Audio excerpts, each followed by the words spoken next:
It's time for the Hockey Writers Grindline, a weekly show covering everything Detroit Red Wings. Brought to you by our own iconic top line of Wings writers. Sit back and enjoy The Grind.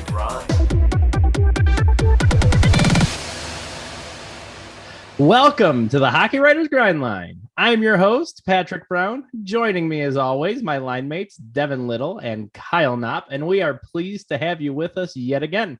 Joining us as well today, we're thrilled to welcome back a good friend of the show, editor of Octopus Thrower, Nate Brown. Nate, how you doing? Good. I thought I would go with the dress code. I wore my hat backwards. I didn't get the red shirt.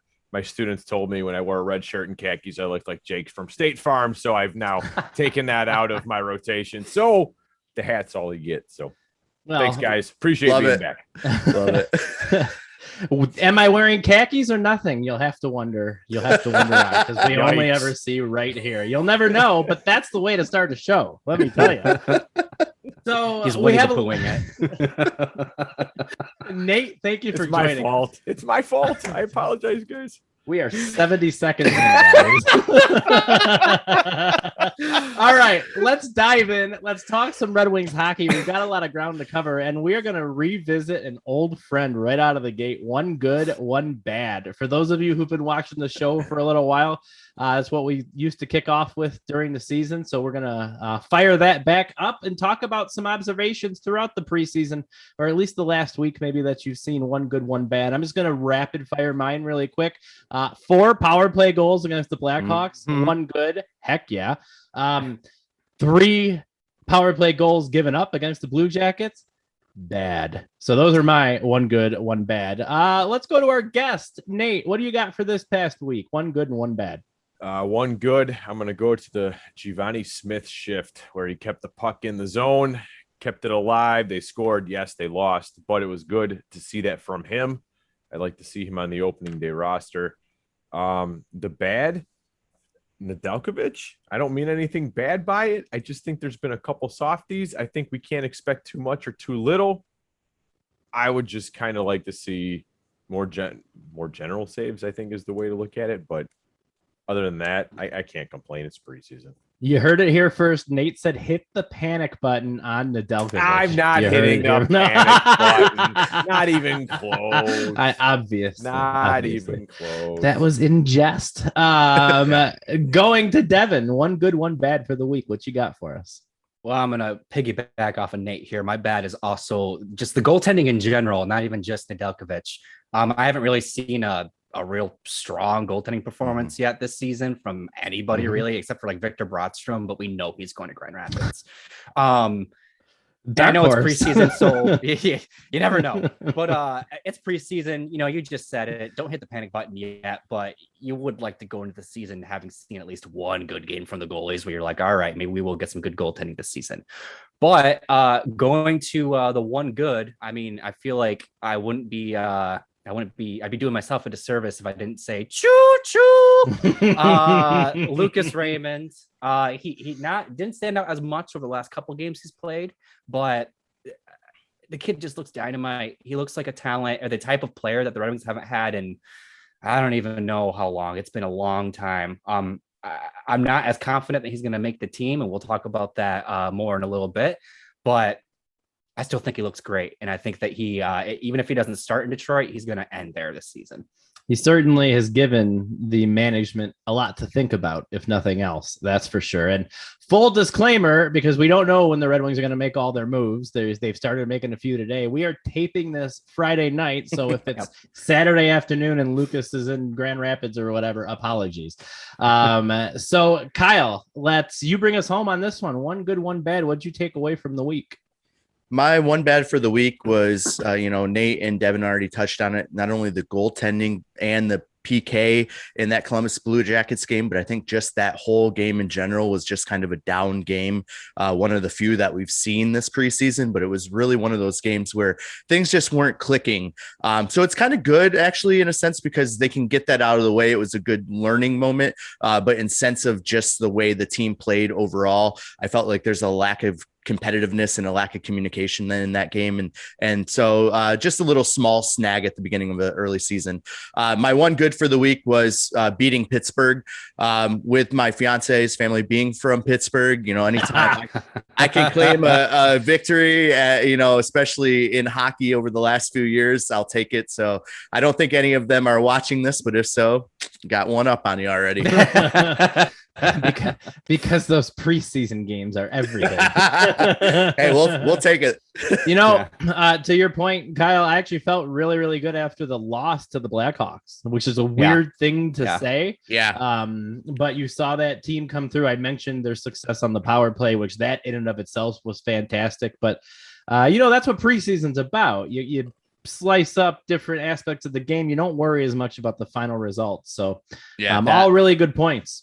That Chicago game was a very fun one to watch. It was. You haven't seen a lot of games like that in the last 2 years. It was. I didn't feel like Detroit held that same type of competitive advantage, or not necessarily advantage, but just that same compete level in that game against the Blue Jackets that they did against the Blackhawks. They were probably still exhausted from the Blackhawks game and having to come back from what? They were 4 down before they came all the way back, I believe, or maybe they were just 3 down. Was it 4-1 or 4-0? I don't remember, but in any case, it seemed like a lot, and then they made it a little, and then they lost, but they gave it a good run.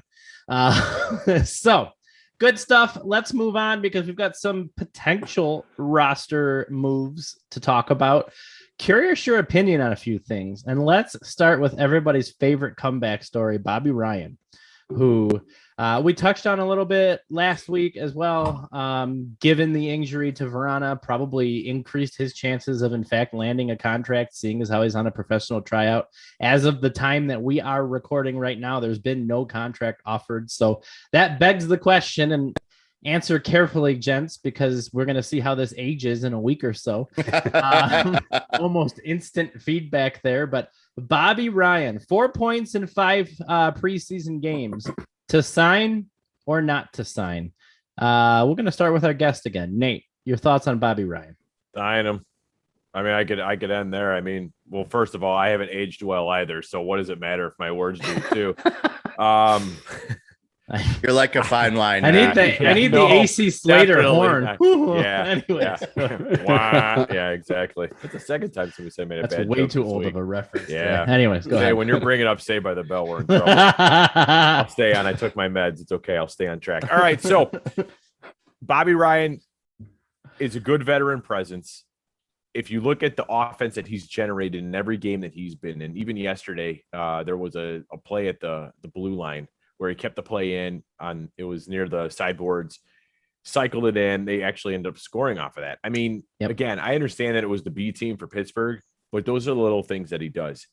If you do keep Lucas Raymond on the roster and you have, let's say, Jonathan Berggren somehow stays on, which I don't think he will, any younger player who's on the roster, you're trying to grow, because I think this is the year, along with what Devin wrote earlier in the year, that Blashill starts to feel heat. And if you look at his press conferences, it sounds like he might be feeling some heat. You want a guy like Bobby Ryan there. Bobby Ryan is a boon on the power play. Bobby Ryan's going to be a boon on a bottom 6 line. That's a guy you have to sign. You're going to get him for next to nothing. And, best case scenario, if you decide it's time to move on, you can deal him at the trade deadline. Sure. But I've always been a big Bobby Ryan fan. Do you celebrate his entire catalog? I do. That's for any Office Space fans out there. That was for you. Nate, all good points except for your Berggren probably not going to start in Detroit quite. That wasn't a good point, although definitely right considering how he played this preseason. I digress. Devin, your thoughts on Bobby Ryan, to sign or not to sign? That is the question. Sign him. We talked about this last week, I believe, where he kind of fits an offensive role and fills the void left by Jakub Vrana. Like Nate just said, good veteran guy. I think of the that clip that was shown where he's on the bench next to Lucas Raymond talking about stuff. You got to have guys like that. And the fact that he's more or less in direct competition with Raymond for a roster spot and he's still teaching him things, I think that speaks very highly of him. And then also, you sign him, he does well. We talked about it last week. You have an opportunity to flip him at the deadline. I see no harm at this point in signing Bobby Ryan. Yeah, that one point you made, Devin, about the fact that he's literally coaching basically his competition for a roster spot speaks volumes about how much he loves hockey and the type of teammate that he is. So really, really good points for sure. Kyle, I promise I'll start with you on the next one. Bring us home. Bobby Ryan, do you sign him? Sign him, start him, give him the A. I brought it up when I wrote about his PTO at the start of training camp. I think just the leadership in the locker room quality that he brings to a team is unmatchable and unrivaled throughout that locker room. And so to have him in there just off the ice around those guys, like you said, on the bench with Raymond going over plays, he's the type of guy, he's the quintessential professional that you just really want in your room. And I mean, his story is amazing. He understands where he came from. He understands what it takes to be a professional athlete, and he understands what he needs to do to fill a role to continue to be a professional athlete. Sure. And I think that's everything you want in a character type guy in your locker room. And I think that's the type of guy you want wearing a letter on your team. Amazing points. Fantastic points. I love the A. To be honest, I thought Yzerman was going to sign him in the offseason. Yeah, I was hoping he was. Bring him back. So I was surprised when he only got a PTO and didn't like his chances. But then Verano went down, and he's lit it up. He's again proved himself. Yeah, given management a lot to think about. And again, you're not going to keep him all year, assuming he stays healthy. Even if you flip him for a third rounder or something at the deadline because he's had a decent year and you're getting Verana back, I think it's a win-win. So I'm with you three. I think you sign him and let him loose. Let him lead the team. You need that type of presence in the locker room and on the ice and on the bench, and he brings a lot to the table. So really good stuff, guys. Really good stuff. Now let's talk about, we were talking about the grizzled veteran, if you will. Let's talk on the flip side about Devin, who's conducting this hype train with the one, the only wonderkind, Lucas Raymond, ladies and gentlemen. So again, disclaimer, it's Friday night. This could all be irrelevant tomorrow in terms of a prediction, but your opinions on how he has played still are very relevant. So Lucas Raymond, does he make the team? Where it stands right now, would you put him on the opening night roster? And even if he's not on the opening night roster, then do you see him sometime this year? And for those of you at home, 6 points in 5 preseason games, leading the team in offensive production. As good as advertised, arguably better than advertised. And Kyle, I made you a promise and I'm a man of my word. So we're going to start with you. So I'm not going to try and derail the train. I'm just going to let everyone know that it's not going to get to its station on time. It's coming from Chicago then. Right. Union Station. Anyway. Everything is delayed there. Lucas Raymond will be on the Red Wings roster this season. It's not going to be on opening night. I think he has been fantastic in the preseason. I think he is he's a treat to watch. He's a really good talent. He's going to be a great player in the upcoming seasons as Detroit gets out of the rebuild, but he's not quite there yet. He still needs to get a little bit more confidence, a little bit more playing time at the AHL, and they're in real no rush to rush him right now. Right. Yeah. To really just bring him up. So give him some time to kind of marinate a little bit, get that confidence, and then bring him up, maybe December, January, and then see how long he can ride out the season. Yep. Kyle, I'll interject with my opinion right there. I completely agree with you. I think him starting the season in Detroit puts way too many expectations. I'm not even saying he can't handle it. Right. But why do that right now? To me, and Devin, I love the train. I want to jump on the train, but to me, there's no reason to put somebody's psyche at risk right now. Not a player like that. So, Kyle, I'm with you. And I absolutely think you see him in a Red Wings sweater sometime this year, but not on opening night. I think there's too much at stake. So anyways, I will step back or off my soapbox and we are going to go to the man leading the charge, the train conductor, Devin Little. Devin, let us hear it. Your thoughts on Lucas? what's funny is that if we were addressing this topic a week ago, this would have been a nonstop barrage of me saying he's the greatest thing since sliced bread. But since then, I mentioned it a little bit ago. He's kind of cooled off in the last couple of games. And for him to, I think, really secure a roster spot, you have to stand out every single night. Blashill talks about how he needs to impress his wife. And if he's invisible on a given night, I'm sure Mrs. Blashill is going to take note. But I will say this. I'm not sold on the idea of him making the team, but I'm also not sold, if that makes sense. Yeah. I think there's still a spot for him. I think there's a spot between him and Veleno. I think that's kind of what it comes down to for me, because that Verona spot is open. And we talk about Ryan filling it, but I also think Ryan could be just one of the extra forwards. And so what it comes down to me is, what's more important, that Raymond starts in the NHL or that Joe Veleno starts in the NHL? And like I said, I think Raymond's going to be with the team this year. I think he's going to finish the season with the team.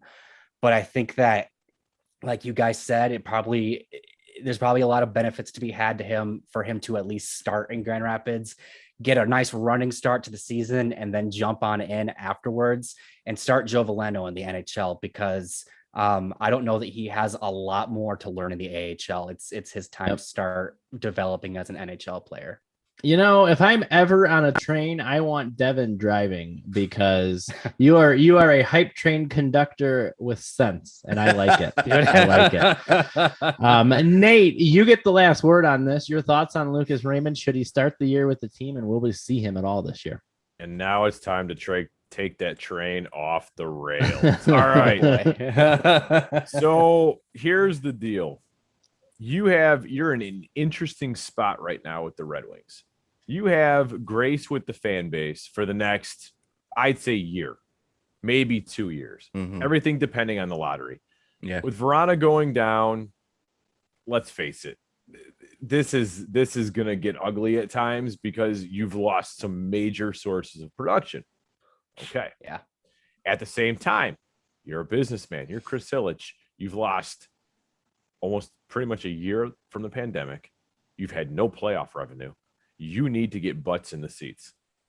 Yeah. Lucas Raymond does that. Yep. And Moritz Seider does that. Sure. And I'm looking at this from a different viewpoint of, and I'll be honest, from the fan point and then the objective writer point. So as a fan, keep him up. Yeah. As an objective writer, what's in the best interest of the team? If you look at everything Steve Yzerman's done, and I'm trying to stay on time here. If you look at everything that Yzerman's done, everything has been like a long-term view. It's not this short-term. Let's sign a guy. Let's get this guy. It's not the Ken Holland way of let's patch holes and try to make the playoffs, because anything can happen in the playoffs. Okay. Thanks, Kenny. How's that working for you in Edmonton? Heyo. I'll take my shots. He brought in Letty to basically mentor Seider, right? Yep. He'll flip Letty if he needs to, or he'll keep him on the roster. The thing with Raymond is it goes one of two ways. Do you want the kid to develop at the NHL level with a guy like Bobby Ryan to have a chance to draw, because he generates offense? Yeah, really. Sure. Honestly, the reason they shut him down in Columbus is he was really all that was out there. I mean, they let him hang. They let him basically out to dry. Be like, all right, kid, let's see what you have. Well, of course he's gonna fall back a little bit. At the same time, there's no harm in leaving him in Grand Rapids, letting him tear it up. Yeah. Build it up and then bring him in. Selfishly, I want to see him in Detroit. For sure. From a long-term perspective, honestly, I think it's a coin flip. I think tomorrow we'll see. I think if he scores a goal and has a couple points, he's on the roster. I think if he's quiet, I think they're going to be like, all right, we're going to let him go to Grand Rapids, have a few games in, and then we'll bring him up, which makes sense to me.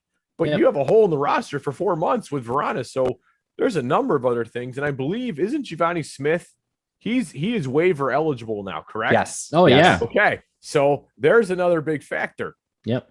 You don't want to throw him in. Yeah. Right. Because a team, Yzerman will try to sell him first before. Well, yeah, right. But, for sure. Absolutely. But you don't want to lose him. exactly for nothing. Yeah, and Right, I think at all. Yeah. that's kind of where you're at. So he'll weigh everything. And truthfully, selfishly, I want to see him up. I love like the kid. He wears 23. I mean, come on. I like it. We got to keep the show moving, but Devin, I see you raising your hand, so you get the last word.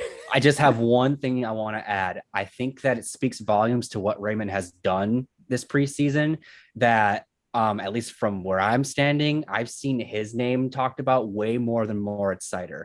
And Seider was the guy everyone was pumped to see going into this preseason. And now everybody's talking about Lucas Raymond. Yeah.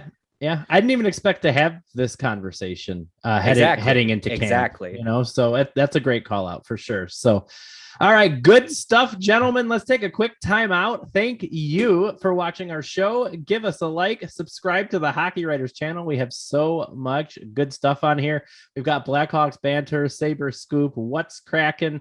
Hey, this little thing called Howlers and Growlers, the newest show. All good stuff. Follow us on Twitter. Follow Nate on Twitter at Octopus Thrower _. And sign up for our morning newsletter. Get the best hockey news delivered to you each and every morning. You guys know by now we're on Spotify. We're on iHeartRadio. And if you want to look up in the sky in the morning and then get your hockey news that way, we will get our pilot's license and figure out how to do some skywriting for you that says Raymond makes opening night roster. So that's what you wake up and That'll be me flying that plane. So and I just want to say real quick, Pat, really liked your digs over there in Howlers and Growlers. It's a nice show you got over there. Thank you. Your new studio looks really good. Appreciated the cameo. We keep it a little looser out there. We're always making sure to have a little bit of a drink. How do you get looser than this show? Beer is how you get looser. The only way we could get more loose. We involve alcohol is how that happens. And that's why you should check out Howlers and Growlers Thursday mornings on your local YouTube channel. Okay, so let's get to some viewer comments, shall we? Because again, as always, we've got some good ones. So we're going to start with good friend of the show, Paradox Destroyer. Hi, Paradox. Paradox asked a good question. Ansar Khan has indicated that he believes Joe Veleno will not make the opening night roster. And given the conversation we just had, that's very interesting. So do you agree? Do you disagree? Just a little refresher right now. As of now, Veleno's got 4 points, 2 goals, 2 assists in 5 preseason games. So Devin, I don't think we've started with you yet. So we're going to kick it off with you. Should Veleno make the opening night roster? And I believe you already kind of answered this question. Yeah. Long story short, because I basically did go answer it in the last question. I think it depends on what they do with Lucas Raymond. If Raymond is in Grand Rapids, I think Veleno's in Detroit. If they want Raymond in Detroit, then Veleno's starting in Grand Rapids. I think it's that clear of a case here. We're at an either or scenario is what you think there. Makes sense. Yes. Short and sweet. Sounds good. Kyle, your thoughts on Joe Veleno? Yeah, this was the second part to my Lucas Raymond segment. So I just waited because I knew we were going right back into it. But I think Devin is absolutely right. It's going to be Veleno that gets the spot, and Raymond's going to end up starting, in the AHL to begin the season. We talked about this probably for a couple months. Again, it makes more sense with the waivers. You're not losing a guy like Giovanni Smith for, pennies on the dollar. And Veleno needs to start in the NHL. Like this is his year to prove that this is his team to make. And he has nothing left at the AHL level to prove right now. So it's going to be Veleno over Raymond on the opening night roster. And I think either way, we're going to see both of them quite a bit this year. Makes sense. Nate, get your thoughts on Joe Veleno. Where's he going to start the season? Is it wrong that as soon as I saw that article, all I could think of was Steve Yzerman leaning up with the glasses being like, interesting. I had to bring it back. We'll take note of that. Back. Remember, he was right about Edmonton. Who are your top two? Yeah, exactly. What would you do with Veleno? I'm going to go reverse, and I actually think that he might, if based on tomorrow whose roster it is, based on what we just talked about, I'll be honest, I wouldn't be shocked if he puts Smith back in Grand Rapids and Veleno and Raymond are both on the roster. Interesting. Kyle doing a Steve Eiserman impression. You don't have the glasses. You got to lean forward. Intimidate me a bit. There we go. I honestly think at this point, like I said, Smith had a really good game against Columbus. Yeah. I know he sat one of the games. I think it was the Pittsburgh game actually, where he was that late scratch. But I think, Joe Veleno, at some point you got to figure out what you have there. And I mean, I know the big question mark is if he's going to score goals. There's no doubt about the fact that he can play 200 feet. It's no doubt that he's now ripped. If you've seen everything on Twitter, I mean, he's looking like Schwarzenegger now. I've seen too much of him on Twitter, in fact. But he does look stronger on the puck. Yeah, and I'll be honest, at this point, with Verana out, you want to really see again. This is a good test here for Blashill. Put the kids on the roster. Because Raymond, you can flip right back if you need to, and then you bring Smith back up. But Veleno has a good game tomorrow. Raymond has a good game tomorrow. You've made a pretty compelling case that they should be up there. Yeah, it makes sense. And the only thing, I think so much importance or stress gets put on the opening night roster, which cracks me up, because guess what? People are going to get hurt. People are going to slump. People are going to get sent down. People are going to get called up. We're going to see these players throughout the course of the season. No hockey team goes through a season and doesn't have an injury. So it's like, I get it and everybody's excited, but when you're 2 weeks in, it doesn't matter who's up or who's down, because at some point who you're going to be seeing. And that's kind of what I want to remind everybody at home. We have the same conversation with the Coyotes, especially with the Coyotes, because their roster is very much in flux. There is so much on that bottom six that's up in the air. And it's sorted itself out. They started making their cuts a while ago. So it's kind of been sorting itself out a little bit more, but it's the same type of thing. And you just remember, it's opening night, but it's not a finite roster for the whole year. So for my part, I think Veleno starts in the NHL. Devin, I think you hit the nail on the head. In my opinion, there's nothing left for him in the AHL. It's sink or swim for sure. Hey, quick question on this really quick. Rasmussen, did they give any updates with his status? There you go. I haven't heard anything. That's a huge X factor, because there's another thing. If he ends up out for a while, well, problem solved. And I mean, now you don't have any roster moves really that affect it. Well, but that's just it, right? Even there will be injuries. That's going to happen. We're gonna see people, and the Red Wings, that we've talked about before, are very deep in the center position as well. So good stuff. I just have one quick thing to add. Coming into the summer, this to me was definitely Giovanni Smith's team to make, or to get cut from, so to speak. Like, this was his year to prove himself. And but if it weren't for the emergence of Mitchell Stevens through the trade, and now his play, and also Chase Pearson just playing fantastic the last few games, and kind of giving himself extra look, now it's like, is Giovanni Smith that right guy for this roster? I mean, we need the toughness, we need his grit, but I think there's some other skill players that are making the case that, maybe we are, or, Yzerman's looking at this leaning more toward a skill faster team than a grittier team in the long run. Sure. Well, Witkowski, I believe today was in fact sent down. And when I saw that move, I felt a little bit better about Smith's chances, to be honest. But we'll see. I think all really good perspective. We're going to move on to the next question, but good stuff. All right, Blake. That's right, Blake, 1991. Blake. Well, he thinks we should be eating a big hearty dish of crow, given Danny DeKeyser's performance this preseason. I'm going to toss it out to you guys, but I'm also going to be honest and say I haven't been impressed with his performance this preseason, but I may be in the minority there, so I will yield the floor. By the way, no points, -1 in 2 preseason games to this point. Nate, it's been a while since we started with you, so your thoughts on DeKeyser preseason? Are we too hard on the guy? No. I mean, I get it. I understand the argument of all his legs were gone. I get it. But you're paid as a top 4. Yep. Yeah. Sorry. I like This is Man, an argument that This is an Iserman impression right here. I feel like that was a dumb question to ask, Nate. I'm sorry. No, it's not that. It's kind of well, you said to eat crow, so I'm gonna get defensive. You're my brother. Nah. It was playful banter, first not Blackhawks banter. Yeah, that's going on a whole letter. We're gonna leave that there. I love DeKeyser when they made the signing. I think Danny DeKeyser never really reached the level of defenseman we thought he would in Detroit. I think that's some of it. Even when you make the Mike Green signing and there were some other things, he just never hit that signing. I think he was always steady, but I don't think he was ever worth, the cap hit that he had. With that said, I don't doubt that he can have a good year.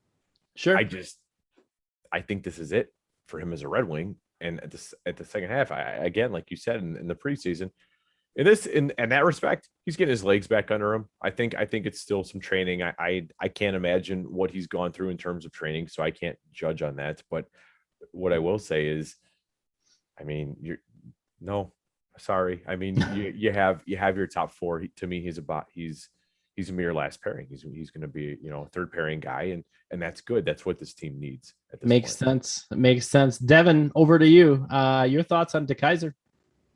I'm not gonna say too much. I'm just gonna throw this out there. That's all I have to say.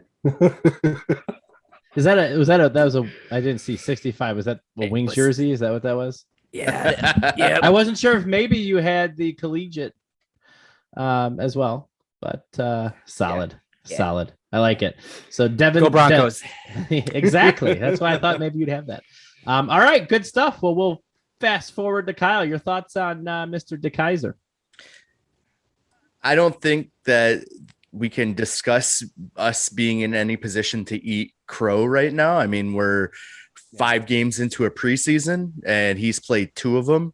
And so I don't think there's any area to where we can say, oh, he's really proven us wrong right now. Would I like him to this season? Yes. I think, he's a good defender, but I don't think he's a great defender. And I think Nate said it, perfectly. He's kind of a middle pair to bottom pair, but he's getting paid top pair, money. And so, we got guys like Nick Leddy that are coming over and have instantly been an offensive boon. They've moved the puck, they've moved the play, they've really kind of changed the course of that defense, moving the puck from the Red Wing zone into the offensive zone. And you don't see that so much with DeKeyser anymore. And he's never been in completely offensive defenseman, but he's been more of a puck moving, make plays happen defenseman. And I don't think he still has that type of skill set.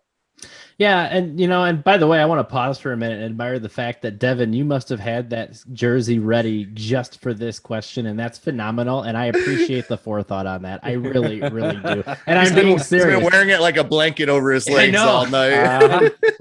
It may sound funny, but I'm being totally serious. I truly appreciate the forethought. I started this show as a prop comic way back when, just to get Ian, remember? So, that's good stuff. I like it. My thoughts on DeKeyser, again, I agree. I don't think there's really any crow to eat necessarily here, but what he said. Totally agree. There's always going to be a soft spot in my heart for the guy. He stepped up. They asked him to do way too much, way too early. Yep. I'm not going to necessarily compare him and Lucas Raymond because Raymond has way more of an upside than DeKeyser did, but a cautionary tale, if you will, because they asked DeKeyser to do way too much, way too early. And he never really was able, in my opinion, to blossom into the defenseman that he could have been. But that said, he's been solid. He's been serviceable. He's been loyal. Ken Holland would give him an 18-year deal. But all in all, I think, Nate, you put it best. He could have a good year. He certainly could have a good year. And there's no reason to say he won't have a good year. So we'll see how it pans out. Above anything else, Blake, we appreciate the question. We appreciate you watching. Keep them coming. So good stuff, guys. We got one more question to bring us home. And this question comes from Katz Kulo Jackson, who is growing concerned about our good friend Filip Zadina. because he is not, as he promised, filling the back of the net with pucks. He has to. I'm going to say that every chance I get. He's got 2 assists in 4 preseason games. I'll be honest, I'm starting to look at him as more of a playmaker than a scorer, but that's my 2 cents on the matter. I'm not Kent Brockman, but we're going to start with Kyle on this one, and I hope we've got some Simpsons fans watching. Kyle, your thoughts on Zadina? Is there any cause for concern? None so ever right now. I think we got to let him kind of find this new role. He's got a new surrounding of players, a new type of system in place, if so to speak, and a new type of support out there on the ice. And he's just kind of finding his game. And I think you hit it right on the head right off the bat. I think he's going to end up being more of a playmaker. And that's fine. You know, that's the type of player that he can easily develop in. He's got really good skating, really good hands. He's got really good vision on the ice. So having him out there to make plays is not it's not a bad thing. Of course, he promised to fill the back of the net with goals, with pucks, but did he say they were going to be pucks that he shot or pucks? So, I think that there's definitely not any reason for concern right now. Give him at least half the season. Let's see what he can do. If we're getting close to Christmas time and he's still only at, a handful of assists and maybe 1 or 2 goals, then there's probably some cause for concern because he's going to have the opportunity to step into a role in which he can produce a lot of offense. So if he's not doing that, then we can start being concerned, but let's see what happens there first. Kyle, you sound like a lawyer there. He never said who was going to fill the puck. He just said he would have something to do with it. I love it. I learned from Devin last week about how you read the questions, the potential there. That's good stuff. Well, Devin, let's go to you. Your thoughts on Zadina. Are you concerned? When the question was posted in the comments section, I think I more or less kind of put my thoughts out there and replied to them. Zadina is the type of player that finds confidence in production. Mm-hmm. He's a lot like Anthony Mantha in that regard. I don't think that you need to be worried about him until he goes a very long time without getting production, because then he's going to be stuck like Mantha would be. And the thing is that that's kind of the reason why you should be excited that he's kind of more of a playmaker now, because now it's not all this dude's got to be scoring. Otherwise he's not doing anything. Now he can make plays and build confidence off of that. Basically what I'm saying here is that don't freak out quite yet. We're still in the preseason. That's kind of the overarching theme of this show. It's just the preseason. Right. But like Kyle said, if we're in December and he's not getting that production, he's not going to be confident, and then you should be a little worried about him. But let him get comfortable. Season's just getting ramped up. Let him figure out how he's going to play with his teammates. If he plays, if the top line is Larkin, Zadina, and Raymond, he's going to get production because that line's looked really good in preseason. Yeah. Yes. But if it's Larkin, Bertuzzi, Zadina, I mean, that could still work too, but it's going to be a different look. And Zadina doesn't have a ton of time playing alongside Raymond. He doesn't have a lot of time playing alongside Bertuzzi. He's got to figure them out. Yeah. So long story short, like I said, don't jump ship yet. He's just got to get going. And once he gets going, I think he'll be perfectly fine. And Devin, your description of needing production, to be productive, if that makes sense, that gives me almost a Taylor Hall vibe, to be honest. So that could be a good analogy. That could be a bad analogy. Time will tell. But I don't know why that gives me like a Taylor Hall vibe. So you put that curse on them, Ricky Bobby. Taylor Hall won a Hart Trophy. So, that's true. That's true. But that's about where the winning stopped. Well, because the production stopped, right? Yeah. So I think it's interesting. But that's why that's just kind of how it felt. So, anyways, we've done a good job here, staying on track for the most part. Nate, you got the last word on the show. Bring us home. To go back to your eeny, meeny, miny, mo. Is Zadina in trouble? The answer is no.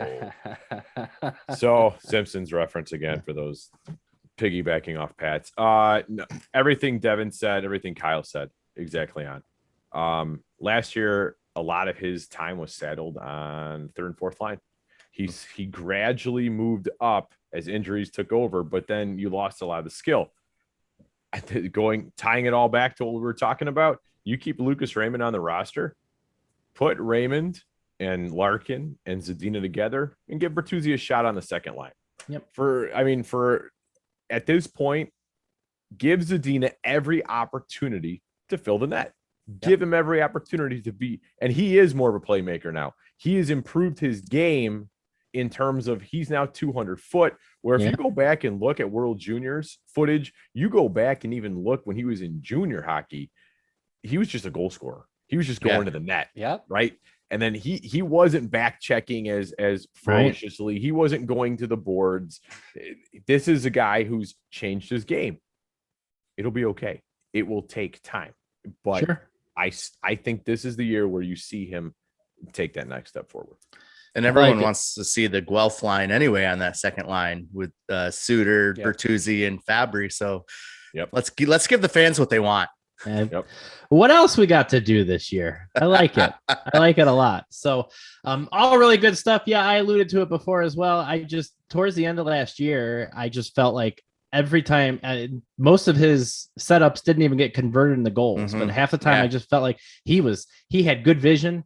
He found the open man, and they weren't getting converted a lot into goals, but he was really doing a nice job setting it up. So that's kind of what I took from the end of last year, and why I think also not to panic. But great question, Cats, Kulo, Jackson. We appreciate it. And we appreciate all of you checking out our show. That's it. Thanks again for joining us this week. Give us a like, subscribe, shoot us a comment, share. We want to hear from you. So tweet at THW Grindline. We'll answer your comment on our very next show. Thanks again. We will see you next time.